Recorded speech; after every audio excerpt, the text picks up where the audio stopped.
আন্দোলন কেউ করতে চাইলে সেটা তারা তারা তারা বলতে পারবে। আমার তো আন্দোলন তারা কেন করবে, কি জন্য করবে, সেটা তো আমি উত্তর দিতে পারবো না। আমাদের অর্থমন্ত্রী আমির খসরু মাহমুদ চৌধুরীর এই বক্তব্য প্রমাণ করে যে ওনার সাথে দেশের মানুষের কোনো সম্পর্ক নেই। উনি জনগণের কোনো খবর রাখেন না। উনি শুধুমাত্র বিএনপির দলীয় লোকজনের খবর রাখেন, তাদের সাথে ওনার সম্পর্ক। যে কারণে উনি জানেন না কেন আজকে সাধারণ মানুষ আন্দোলন করার চিন্তা করছে, কি সমস্যা তাদের। উনি জানেন না কি কি সমস্যায় আছে আমাদের দেশের সাধারণ মানুষ। জেলা পরিষদ প্রশাসকের মাধ্যমে সারা দেশ দখল করেছে বিএনপি। এমনকি ছাত্র দলের নেতাকর্মীদেরও সরকারি বড় বড় পদে নিয়োগ দেওয়া হয়েছে। ব্যবসা বাণিজ্য থেকে নিয়ে শুরু করে সকল সংগঠনগুলোকে করায়ত্ত করেছে বিএনপি। বিচার বিভাগ করায়ত্ত করেছে।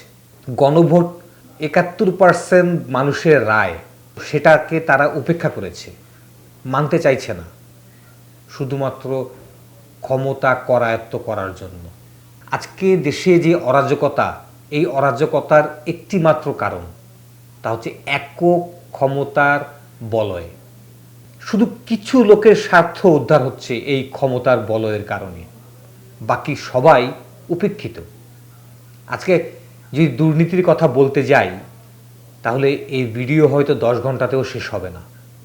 উনি জানেন না আমাদের অর্থমন্ত্রী কেন আন্দোলনে যাচ্ছে জনগণ। চোখ বন্ধ করে থাকলেই সব বন্ধ হয় না, কিন্তু জনগণকে চোখ খুলে সজাগ হতে হবে, তা না হলে সব শেষ হয়ে যাবে। সজাগ হন, এগিয়ে থাকুন। আজকে এনসিপি নেতা সার্জিস আলম একটি পোস্ট করেছেন।